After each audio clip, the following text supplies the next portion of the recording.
Hey everyone, this is Mark's back with all these fine folks here, Greg, Julie, Sandra, and Amalia.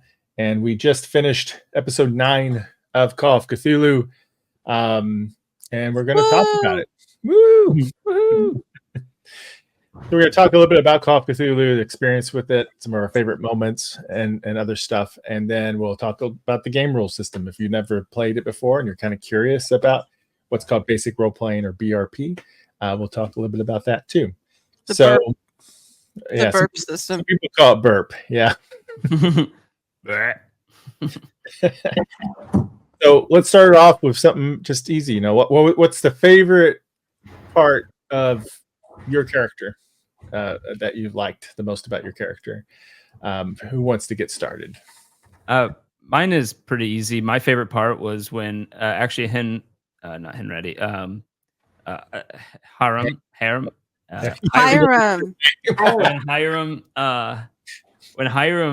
I followed him around and he went into the porta potty with me.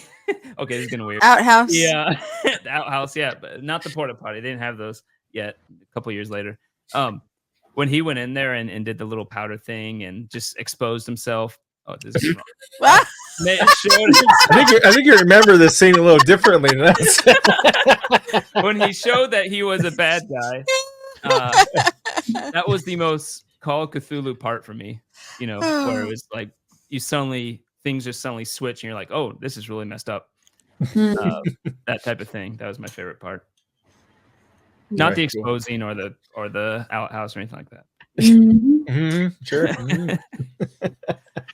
I could have worded that whole thing better. Yeah. That was perfect.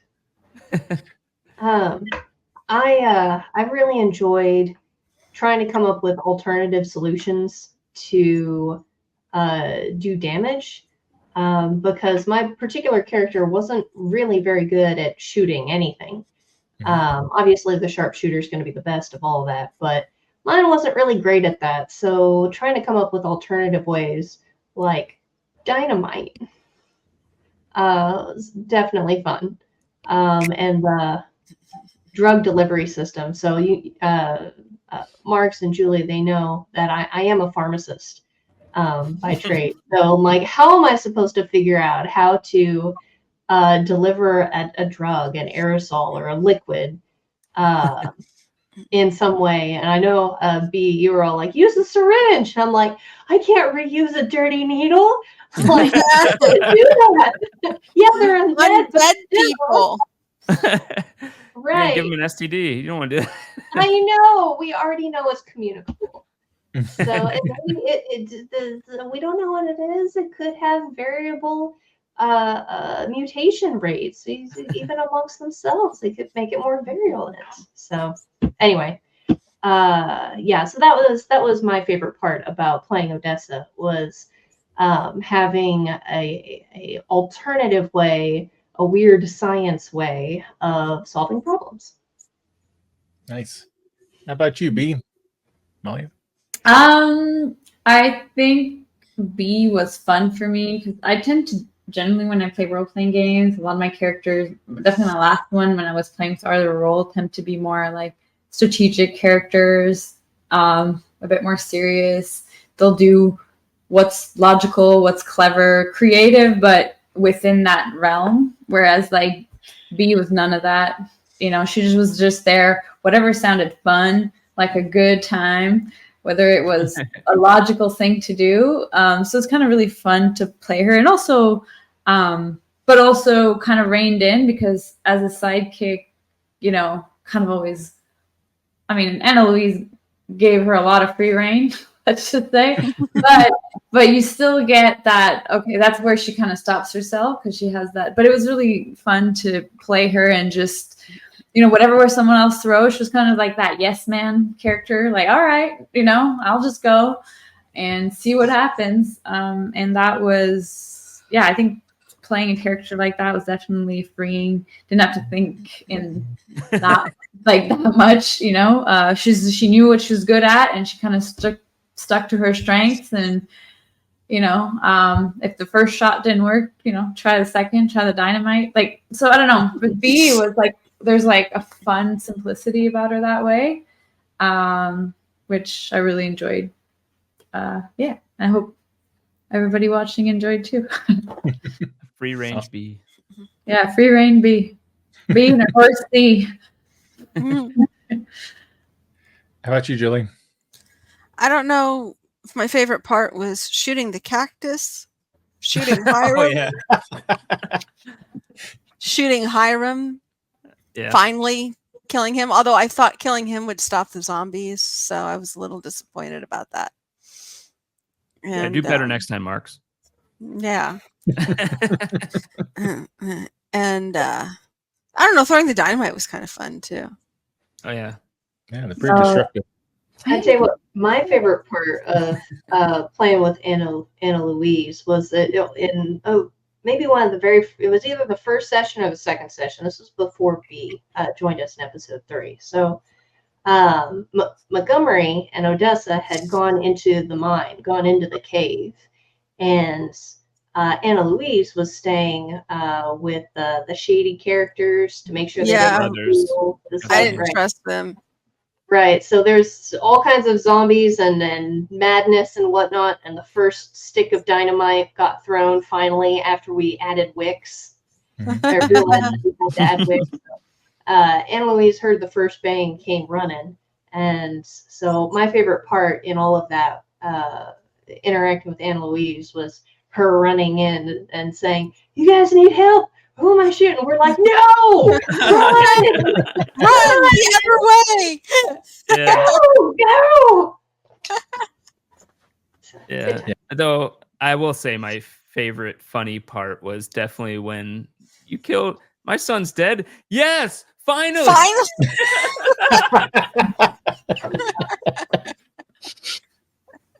Oh, okay. And then Odessa's like, "Oh, do you have any kids left?"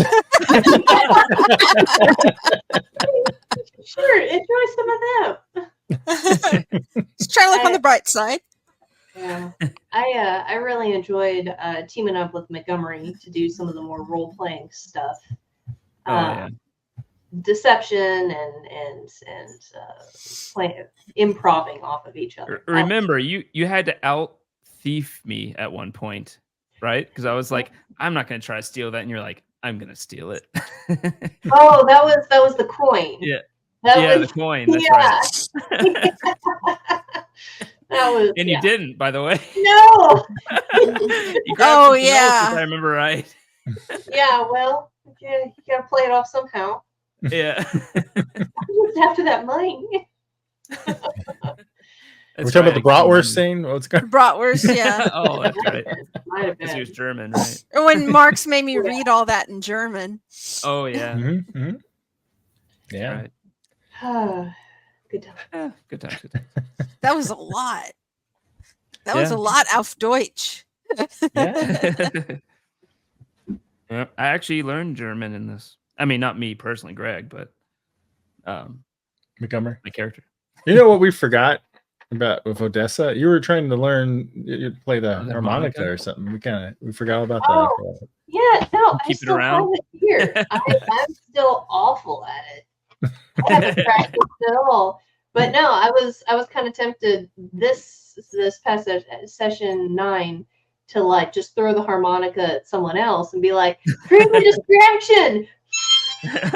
Yeah. So yeah. But no, it's here. Yeah. That'd be good for B. B could be on the balcony just going away on that. Fit is fiddle, looking for love. We jump over the moon up above. Yeah. Nice. Gene Kelly stuff. Do you any other creepy moment or funny moment you want to mention besides outhouse scenes? I will say funny. I think Pulp Hero maybe it's just Down Darker Trails. It's not as creepy as it's not as creepy as normal Cthulhu, I would say. No. And I'd almost like to play maybe the normal Call of Cthulhu, not as like an ongoing thing because your character won't last that long, but like just maybe once or something like that. Just to see how the real creepy is. We could try it. We could play your descendants somehow. That'd be great. Yeah. Because well, I guess it would be 1920s. Yeah. So 50 or so years later. So. Oh yeah. Okay. I like that part where Greg's character Gummery was like, you got up in the middle of the night. Oh yeah, and hit her Like, voices. And then the voices and that, there's like you're starting to get a sense that we already knew like stuff was going on that was weird, but it felt a little like eerie, That's when it turned and it was like definitely something's met. Definitely. Yeah. You're like, okay, I get it if you didn't get it before. And and it's always, that kind of a bit of that trope where it's like, okay, we're going to sleep now. Yeah. And it's like, and now you wake up and you're like, damn it. So you already know, like, something's going to happen. I mean, in every game, role-playing game I've ever played, if somebody's woken up in the middle of the night, it's never something, it's not just because they need to pee or anything. So, yep. But yeah, I remember that part in terms of like, character and plot and where that was kind of going, and I remember like that feeling was kind of neat. And you're kind of like, is he gonna try the door? Is it like? I think that was like a good moment. Yeah. Nice. All right. So what about our for you, Greg and Julie, who were there?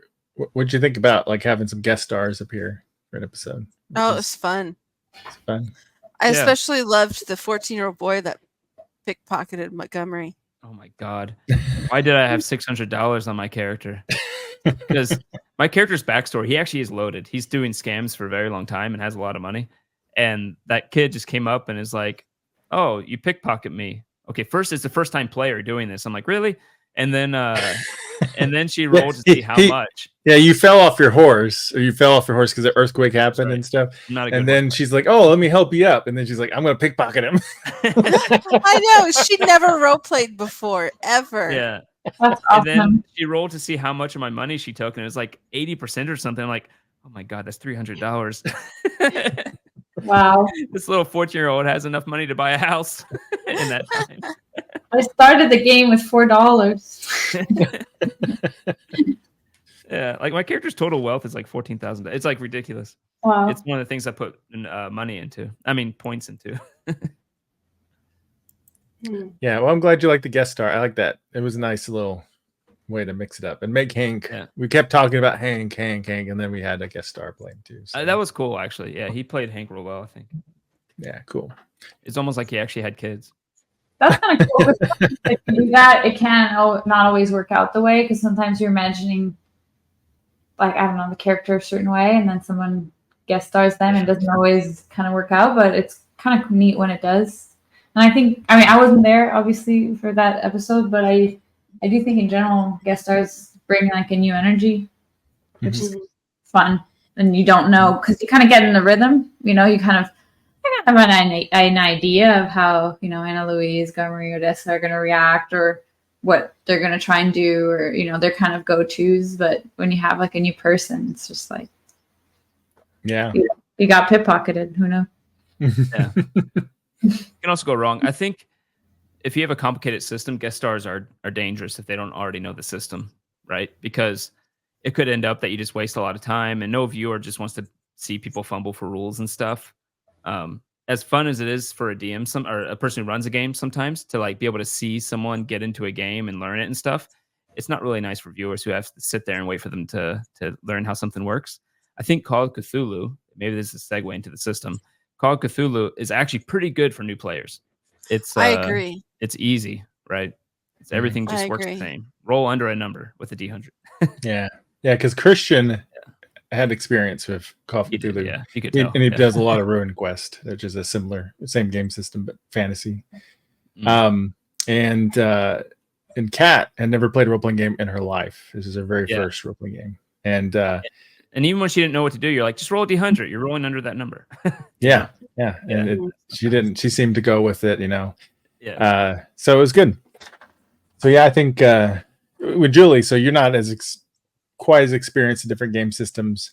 How hard was it for you to pick up Call of Cthulhu? It was a lot easier for me. Like, I struggle with 5e.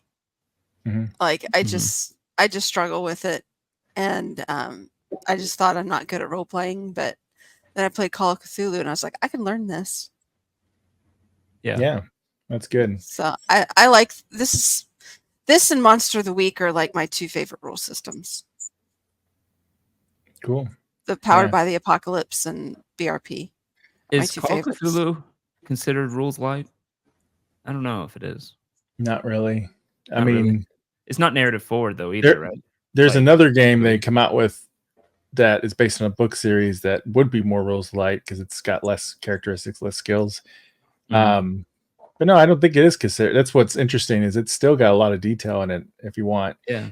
Now in Ruin Quest, they got more tactical combat options. Like the combat's more fleshed out, and they also have, which I don't know how much I would love it or not. I can't really say until I do it, but they have hit point location systems too. So people get their arms cut off and all sorts of craziness, or shoot everybody in the head. But they have rules for all that stuff, and so BRP has a lot of flavors to it. Lots of different optional rules. It's been around since when Rune Quest premiered, which I believe was 1978. So it's a very old game. It's only a few years younger than D&D. So Yeah. I think the rules as we have it, right, where there's not that many options in combat. The only thing that's there that's a little bit beyond normal is you have to deal with counterattacks. But like other than that, it's just it's pretty simple, right? And I think that works for a game where combat's not the main thing. yeah. And in Call of Cthulhu, it's not considered the main thing. So they Right. simplified it. They made it simpler. Yeah, I've seen sessions where they don't ever do fighting, Yeah. And that's normal. Yeah.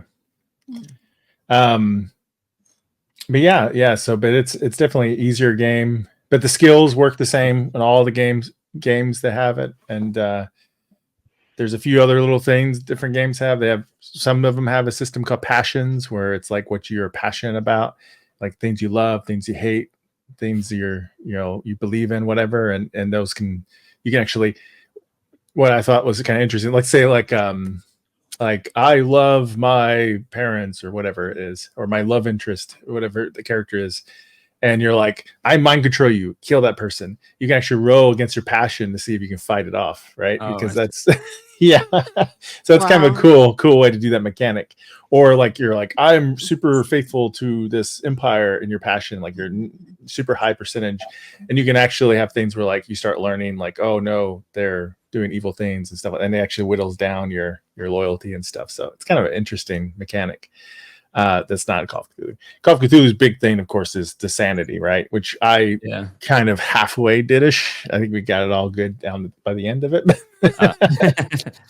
But the pulp rules, at least in this adventure, you don't have to roll sanity nearly as much as you do in a lot of other games. I will tell you that there was something else in that mine in episode 2, and if you had encountered it and didn't weren't careful, you probably could have all died. So maybe so it is just so you know. So but luckily did not. Well, luckily you threw dynamite. I'm like, let's get out of here. It was help that we were not prepared. Yeah. We were not prepared. Otherwise, we may have stood there and fight. But Well, what, I have a crowbar or something because I kept trying to shoot and the shooting wasn't working. No, it wasn't. I had a blackjack. Idea. Yeah. Yeah. So what do you think? So in Call of Cthulhu, it's very lethal. Although pulp, it's less lethal. You get like double the hit points basically, and you don't have to worry about hit locations where people can rip off arms and stuff is easy. But it's still more dangerous than D&D or some other games out there. How did you think that affected your play? Oh, it made me a little more cautious because there was at the beginning, I recognized some guys in a saloon that had prices on their heads, but I was just like, nope, I don't want to die before we even start the adventure. So forget it. Yeah, I don't know. I mean, Montgomery didn't do any fighting because he's really bad at it. He avoided it for sure. And I don't know. It's hard to compare because like in D&D, let's say your character's basically built to hit like 80% of the time or 70% of the time, right? Call of Cthulhu feels like that's not the case. Call of Cthulhu feels like you're going to be failing a lot more than Yeah. D&D. And so that does change the way you play a lot. I guess in some ways it makes your character feel more real. I imagine it also frustrates some people, depending if they like strategic games and stuff. It'd be very frustrating, but it definitely makes your character feel more real for sure. Because you're just like, yeah, I'm kind of an asshole who sucks at stuff. Like if I were in real life doing this, it's like it's very different. That's one of the reasons why I liked coming up with AoE types of things, like a way to counter that. So yeah, You don't have to worry about hitting. Exactly. Destroy everything. Fire sale, everything goes. Yeah. But you can get really good at stuff, because I think Anna Louise, the character, was very good at shooting people, and I think more than, I don't know if you ever missed, because your character is built to do it. Yeah, I've got quick draw, and let's see, what else is it? I've got quick draw. Yeah, very high And quick shot. Yeah. And then for fire, my handgun, I've got 80. Yeah. And for my rifle, I've got 75. So you basically have the normal chance that you'd have in 5e or something. Yeah.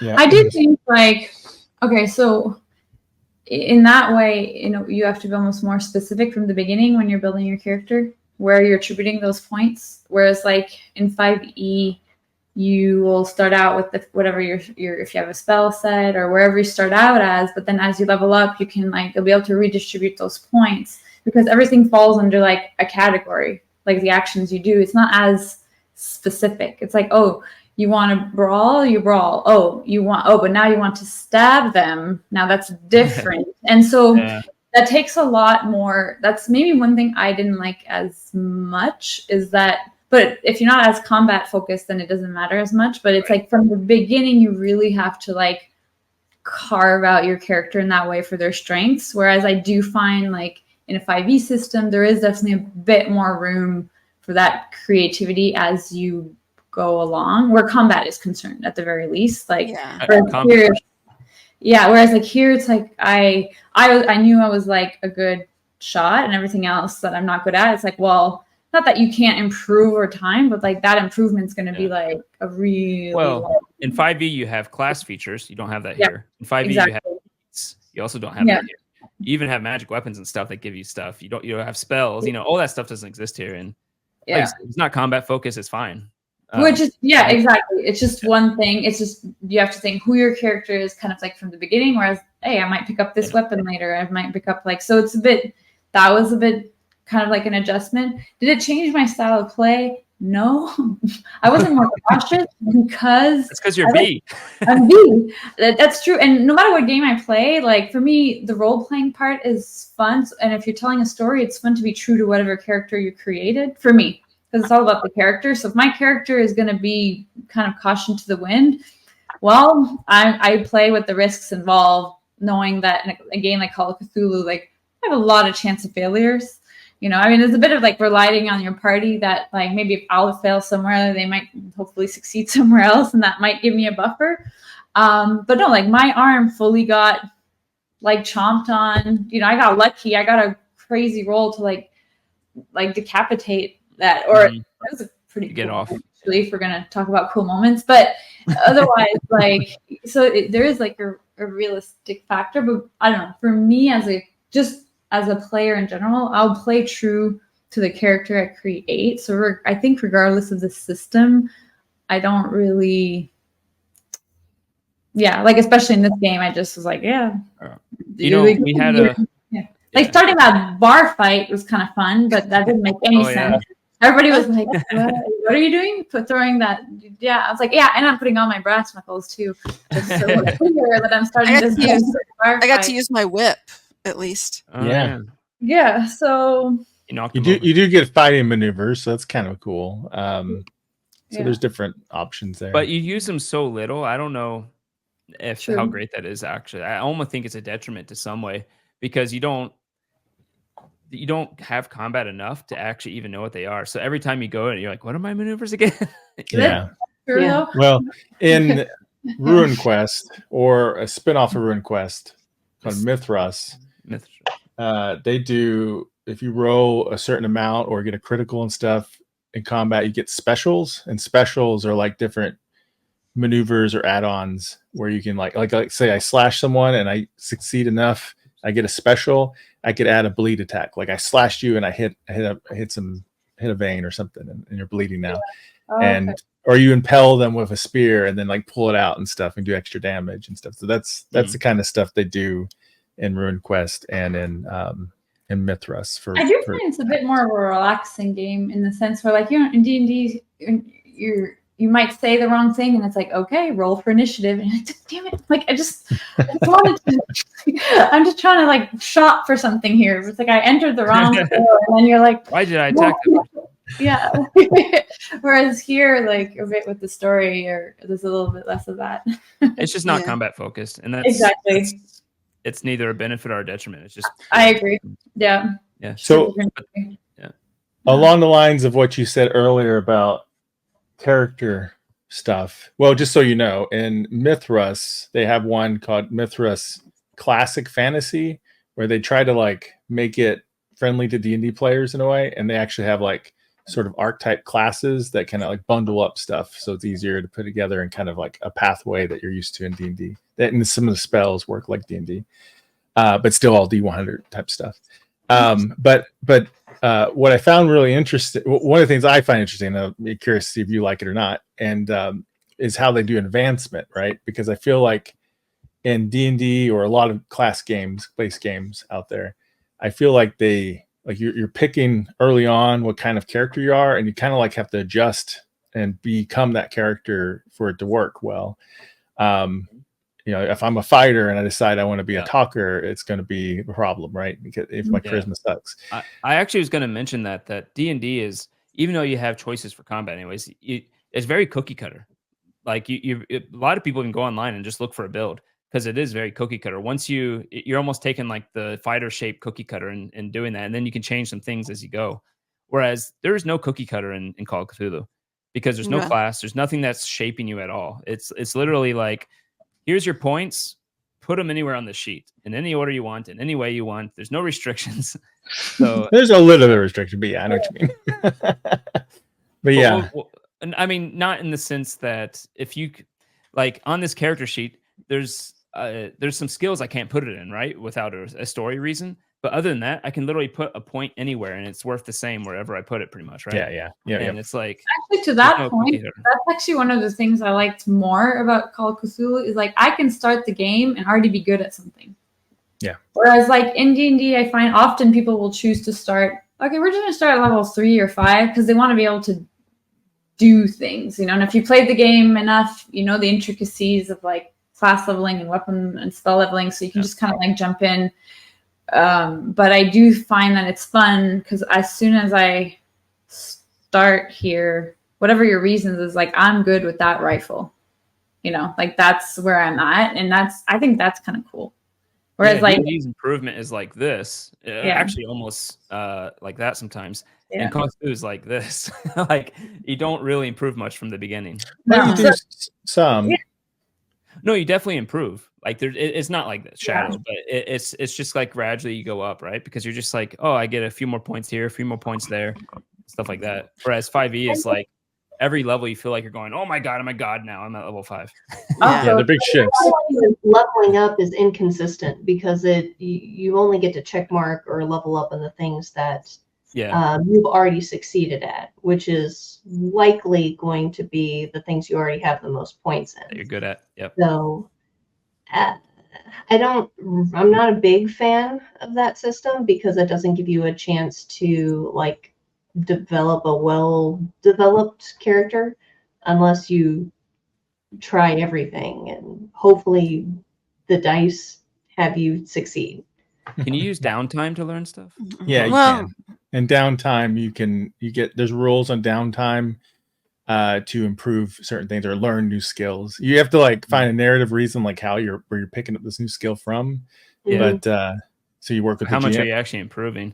Because I feel like I kind of agree with what Sandra's saying. It does feel like it's going to be really hard to branch out in a lot of ways.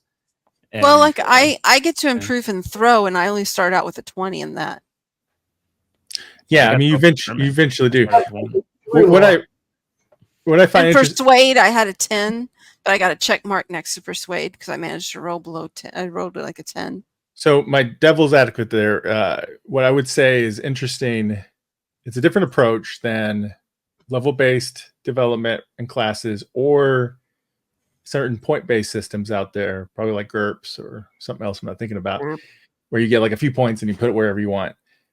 What's interesting about how they do this this rolling and stuff is it's like I was listening to somebody talk and it was like, oh yeah, it's like you become the character from your actions of what you do.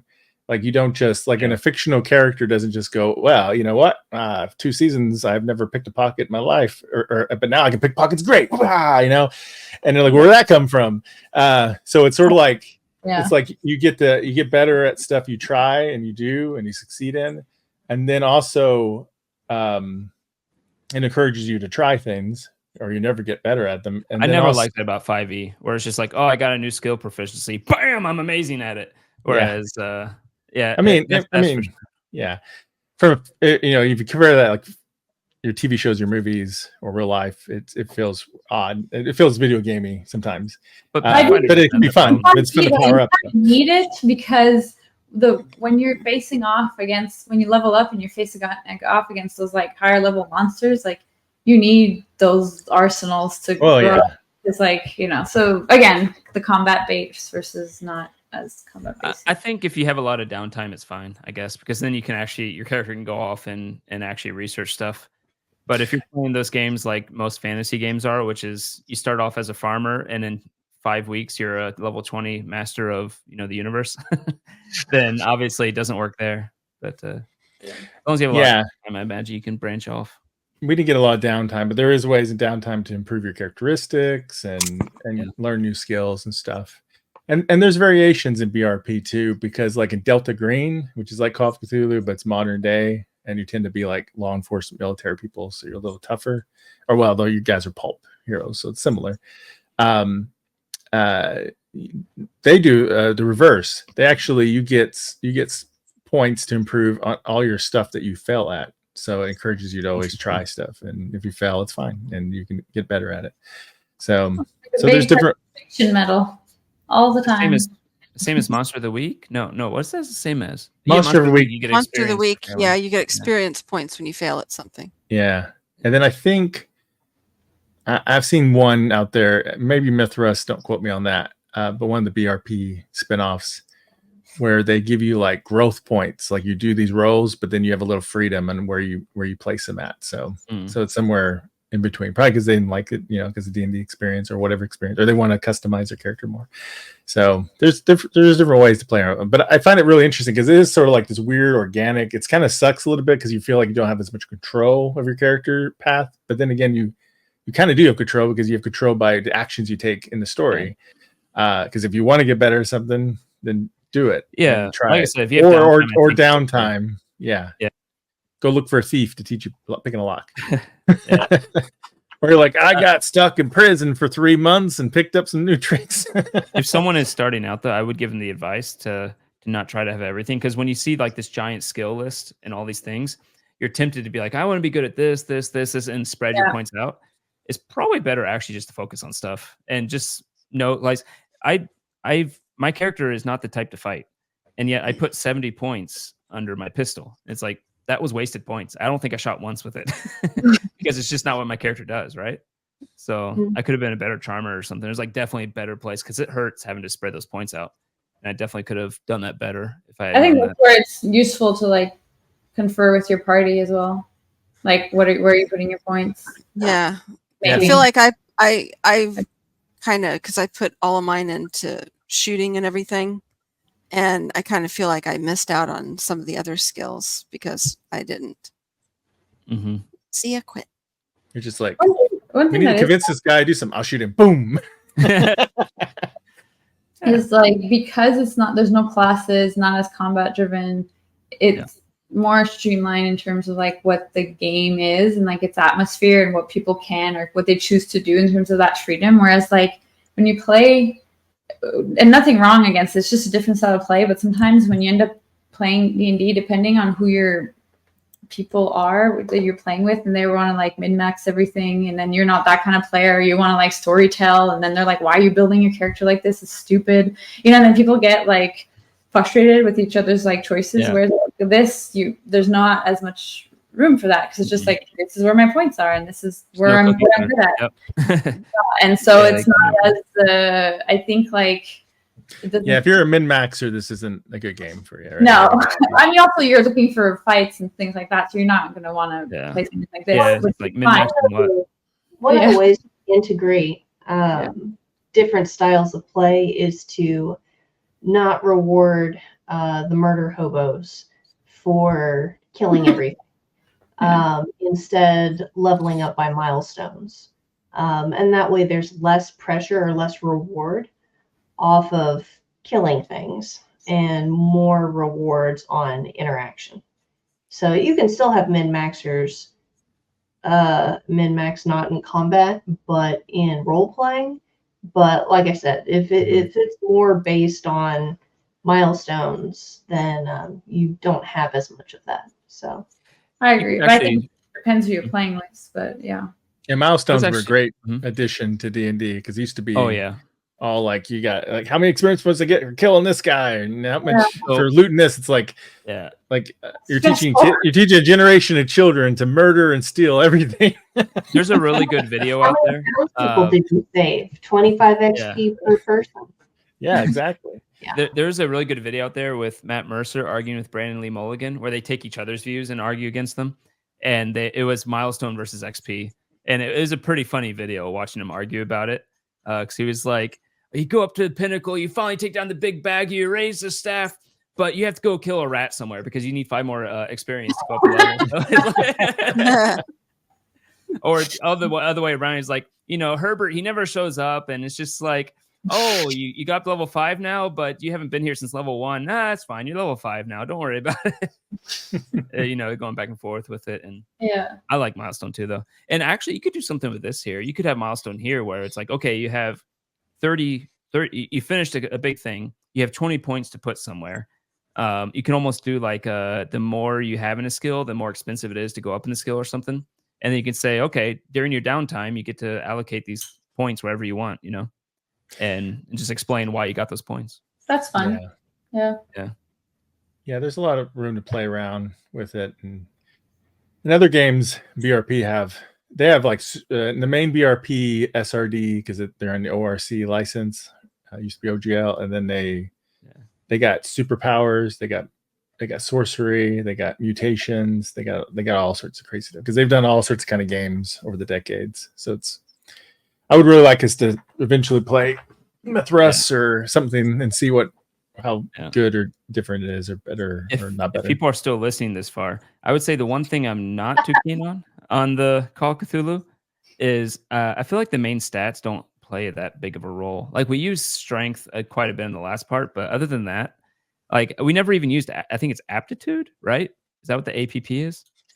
Appearance. It's charisma, basically. Oh, okay. Yeah, I don't think I ever rolled that. I never rolled power. I never rolled dex. Like, they're just, and it's because when you think, hey, you're going to do a skill check, you look at the list of skills, right? You don't look at the stats, because there's a bunch of skills. And I think there's something there. And it's like your dex helps your stealthing. In fact, I don't have a high dex, but I have good stealth because I actually do like that. But so I don't know how to fix it per se. But I would say that's one thing, is just feels like the stats are the attributes are a little underwhelming. Absolutely. Yeah, I do agree with that. Except for strength and constitution, you don't use it very often. And then you use strength a lot in this one. Yeah. You might not. Yeah. Hold the door. Hold the door. I rode and figured it out, and you had that many rounds, so it worked out. For attention. That worked out. What about you, Mark's favorite moments? Oh yeah, you didn't say your favorite. Top 3? Yeah. They're all my favorite moments. Great. Yeah. I didn't realize the Owl House would get so creepy, for one thing. And knew his motivation and stuff, so I just kind of went with it where I think it would logically go. It's based on your actions. And it got creepy.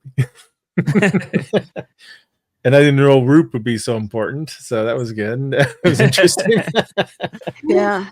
Yeah. I'm not sure he was so important, but he was around a lot. Yeah, he was around a lot. He was a motif.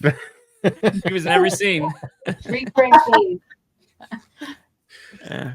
You didn't even get to roll.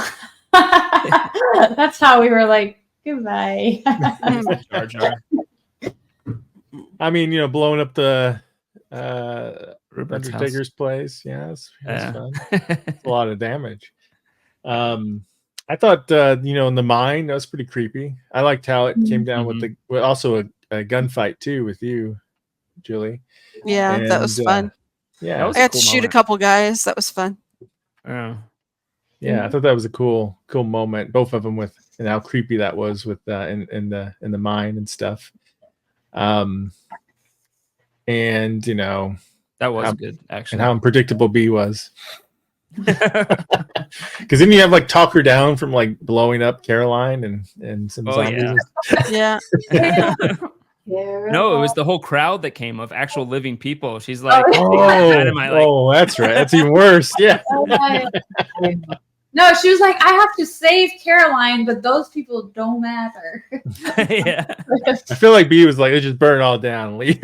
Yeah. Some people just want to see the world burn. There's a lot of good moments. I didn't know this is the first time I've ran Call of Cthulhu, so I was surprised how easy it was to learn, and how easy it was for Julie to pick up. Because I know Monster of the Week. What's your thing? I mean, yeah, I know, but compared to D&D is what I'm saying. So It is different because at least like for it me, was I so come from easy, very- even Julie could do it. no, I mean, well, because I know you love Monster Week so much that for you to tell me that you're like, oh, I actually like BRP a lot. It's maybe my second favorite. I was like, oh, really? Wow. So yeah, I was afraid it would be too much. Like when you first look at it and the rules and stuff, you're like, oh my god, all these skills and all this stuff. I was like, this is going to be, because I've looked at this rule system in the past, and I always thought interesting concept D100, but it seems like there's so many skills, seems complex. So I was surprised how not so complex it was, at least in general. I do think they could do something with that, with reducing skills. It is a bit much. Like you have to every time, like I could tell you were struggling, Mark, sometimes like, oh, what skill is this going to be? Let me just look for this few. They all have different names and different game systems. Well, so in Mythos, which that was originally RuneQuest 6th edition and stuff. So, and it spun off into a different company. They actually have like a certain basic skills, like maybe a dozen or so skills that everybody has, and they're actually math from your characteristics that you add up for your starting points. And then you have like profession or expert skills or something you can optionally get and add on, so you don't have this overwhelming list on you. And Mythos, also you don't roll characteristics for anything. You have skills for anything that would be something you would roll. So you have like I might have the terms wrong, but like you have an endurance or a brawn skill, stuff like that. I'm like torn whether or not I like that or not, but that's the way they do that. I can see why they did it, but I don't know if it's better. I'm not sure if it's better or not, but that's some of the things that they did in that game system. And that was a BRP relation. And then Chaosium made a game. It's an urban fantasy game where that's really simple, or I should say really simple, but it's a little simpler. Like damage is more like single digit type stuff. It's reminiscent to Monster of the Week or even DC 20 maybe. And then so you only roll a D100 for everything. You don't have dice to roll damage, and you have a core skill list that's smaller. So there's different people playing around with stuff. So yeah. So that's cool. It's cool that they experiment around with the rules and stuff. So interesting. Yeah. But this was Call of Cthulhu, 7th edition Call of Cthulhu. So now you guys have played Call of Cthulhu. Cool. One of the classics. Yay. And you all did great. And I hope you all had fun. So any last thoughts before we wrap up this after show? Montgomery doesn't deserve to live. He should probably be killed. He's a terrible person. But at least I'm not reminding a guy who lost all his children that he lost all his children. At least I'm not sending out a bad date into the street to be zombie bait. Yeah. Wait. Oh yeah. that You too. are sending them out into the street, just not to be zombie bait. They have no Yeah. idea. I'm like, oh, your house is on fire. Go put it out yourself. Yeah. Let's see what happens. And he's all like, "No, I must stay with you, my love." And da da da da. Although it comes out as gibberish. And Yeah. I do find like as a group, it was kind of like a really nice mishmash of characters. All of the four of us, like I think it was. Yeah. Oh yeah. I think you had a good Covered all the dynamic. archetypes. Yeah. Yeah. Well, Yeah, it was fun. good. All right. Well, that's it for Call of Cthulhu, and thanks so much. So I don't know if we said it in that last episode or not, but Sandra and Amalia will be taking a break for a bit. So, and we'll be moving on to some other games, which I'm not going to say because I have no idea the order of this is going to be seen, so I won't confuse people. But thanks everyone for watching. Hope you like Thank it. you. Remember chaosium.com if you want to check out this rule system or Call of Cthulhu. And until next time. Adios. Auf Wiedersehen. Bye. Bye. Au revoir. When the dice roll high, we touch the sky. But when they crash, it's a barely laugh.